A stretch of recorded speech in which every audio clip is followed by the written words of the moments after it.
आप लोग मुस्कुराए, मुझे बहुत अच्छा लगा, क्योंकि अब जो मैं बोलूँगा वो आपके भीतर चला जाएगा। मुस्कुराने पर विकार निकल जाते हैं, और जब विकार निकल जाते हैं तो लाभ ही लाभ होता है, पुण्याश्रव होता है।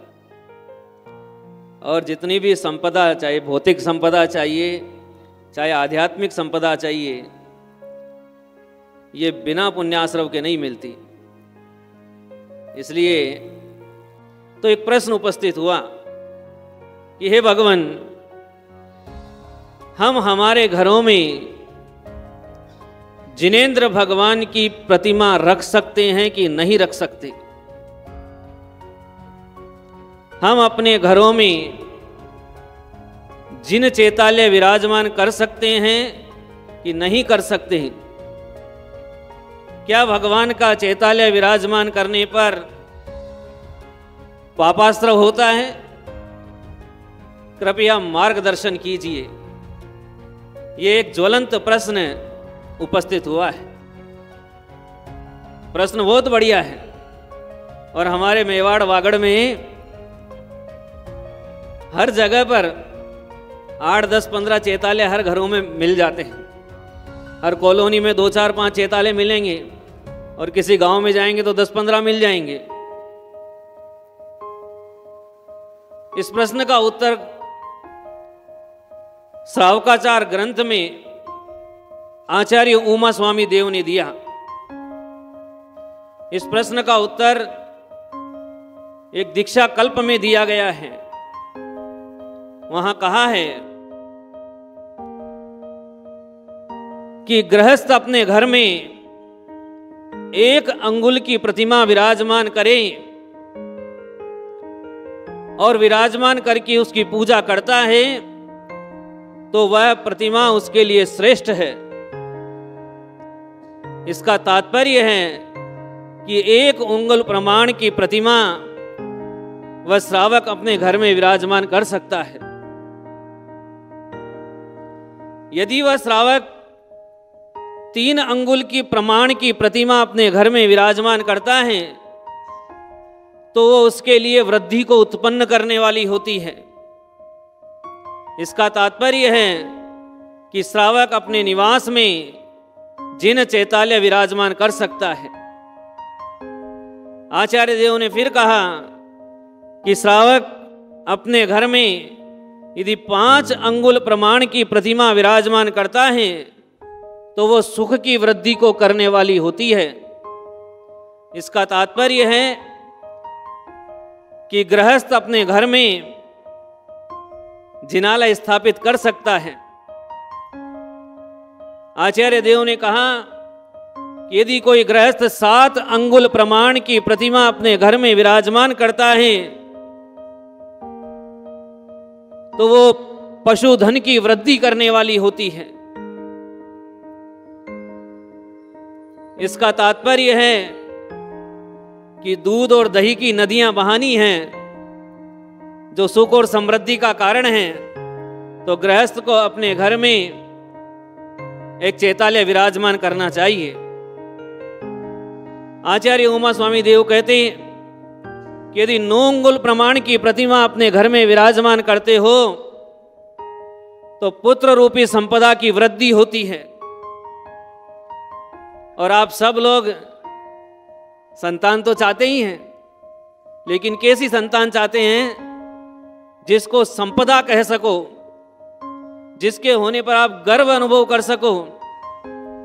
वो संतान श्री जिनेंद्र भगवान की 9 अंगुल प्रमाण प्रतिमा घर में विराजमान करके उसकी पूजा करे, आराधना करे, तो ऐसी संतान उसको प्राप्त होती है। इसका मतलब ये नहीं है कि भगवान को बैठा ले और भगवान को बोलता जाए, हे भगवान मेरे को पुत्र दो, हे भगवान मेरे को पुत्र दो। ये नहीं। वहां पूजा करनी भगवान की कि भगवान आपके जो गुण हैं वो गुण मुझ में प्रकट हो जाएं। इन भावनाओं से भगवान की पूजा करनी है, और इन भावनाओं से पूजा की है तो आपके भीतर का जो भाव है वो अवश्यंभावी रूप से, अवश्यमेव रूप से पूर्णता को प्राप्त हो जाता है। और आचार्य उमा स्वामी देव ने कहा कि यदि 11 अंगुल प्रमाण की प्रतिमा आप अपने ग्रह चैतालय में विराजमान करते हो तो वो सारे मनोरथों को पूर्ण करने वाली होती है, समस्त कार्यों की सिद्धि होती है, समस्त प्रयोजनों की सिद्धि करने में समर्थ होती है। इसलिए 11 अंगुल प्रमाण की प्रतिमा श्रावक अपने घरों में विराजमान करते हैं, सारे मनोरथ सिद्ध हो जाते हैं। इसका तात्पर्य है कि जो जैन श्रावक है, जो जिनेंद्र भगवान का भक्त है, वह अपने निवास पर श्री जिनेंद्र भगवान की प्रतिमा को विराजित करता है, विराजमान करता है और अनंत सुख को प्राप्त कर लेता है। इसलिए आचार्य देव कहते हैं कि ये जिन प्रतिमाएं पुण्य बंध का कारण है, पुण्य बंध का कारण है। वस्तु के स्वभाव भिन्न भिन्न होते हैं और पूजा करने वालों की कामनाएं भी भिन्न भिन्न होती हैं। जब पूजा करने वालों की कामनाएं भिन्न भिन्न हैं तो कामनाओं के अनुसार भी विधि भिन्न भिन्न होती है। जब विधि भिन्न भिन्न है तो प्रतिमाओं का नाप भी भिन्न भिन्न हो जाता है। इसलिए शंका नहीं करना कि 1 अंगुल की प्रतिमा विराजमान की, 3 अंगुल की प्रतिमा विराजमान की, 7 अंगुल की प्रतिमा विराजमान की, 11 अंगुल की प्रतिमा विराजमान की, तो ऐसा भेद क्यों किया गया है? ये भेद इसलिए किया गया क्योंकि आप लोग भिन्न भिन्न प्रकार की कामनाएं रखते हैं, भिन्न भिन्न प्रकार की इच्छाएं रखते हैं। तो जिसको जिस प्रकार की इच्छा पूर्ण करनी होती है वो उसी प्रकार के तंत्र का प्रयोग करता है। जब वो उसी प्रकार के तंत्र मंत्र का प्रयोग करता है तो उसकी सारी कामनाएं श्री जिनेंद्र भगवान के आशीर्वाद से पूर्ण हो जाती है।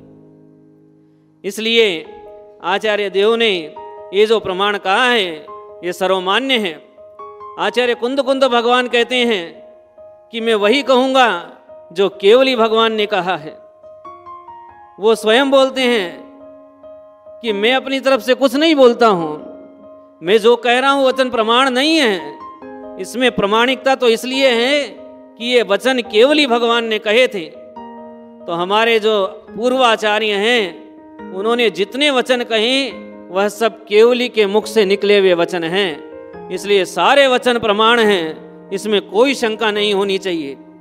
और यदि आपके घर में जिन चैतालय विराजमान हैं तो आप पूरे भक्ति भाव से, पूरी श्रद्धा से उन भगवान की पूजा आराधना करें। ये जिन चैतालय कभी भी हानि करने वाले नहीं हैं, ये आपके लिए मंगलकारी हैं और सदैव मंगलकारी रहेंगे।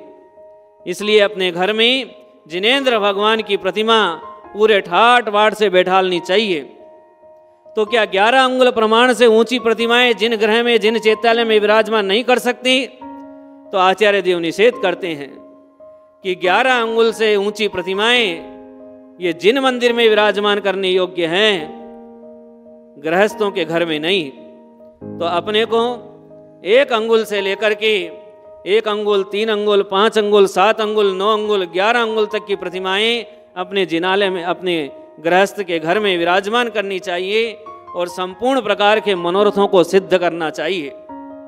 ये इतनी बड़ी रिद्धि सिद्धि आपको आचार्य देव ने प्रदान कर दी है कि आपकी कोई भी मनोकामना हो, कोई भी इच्छा हो, कोई भी, तो आप अपने घर में जिनेंद्र भगवान की प्रतिमा एक स्वच्छ स्थान पर, पवित्र स्थान पर, ऊंचे सिंहासन पर विराजमान करें और उनकी पूजा आराधना करें। इस लोक की तो बात क्या, ये प्रतिमाओं की पूजा आराधना परलोक को भी साध्य कर देती है।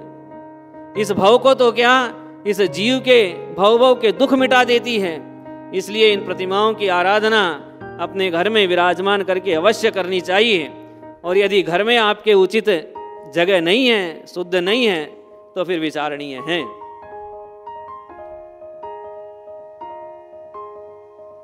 दीक्षा कल्प में कहा कि जो प्रतिमाएं आंख से, नाक से, मुंह से, हृदय से, नाभि से आदि स्थानों से खंडित हो जाए, उन प्रतिमाओं की पूजा आराधना नहीं करनी चाहिए। तो ये बात भी विशेष ध्यान रखें कि प्रतिमाओं का यदि इस प्रकार से कोई हो गया है तो उनकी पूजा आराधना नहीं करें, उनकी विधि पूर्वक उनका विसर्जन करना चाहिए, न कि उनको घर में रखे रहना चाहिए। जिस प्रकार से बूढ़े व्यक्ति को अपनी फटी धोती में राग होता है और मरते तक भी उस फटी धोती को नहीं छोड़ता, टूटी हुई खाट है तो उस पर ही लेटा रहेगा लेकिन बदलवाता नहीं है, ठीक इस प्रकार इन प्रतिमाओं में भी राग नहीं रखना चाहिए। कौन सी प्रतिमाओं में? जो खंडित हो गई है उनको यथा विधि से विसर्जित कर देना चाहिए, वही योग्य है और वही भगवान की आज्ञा है। तो एक प्रश्न का समाधान हुआ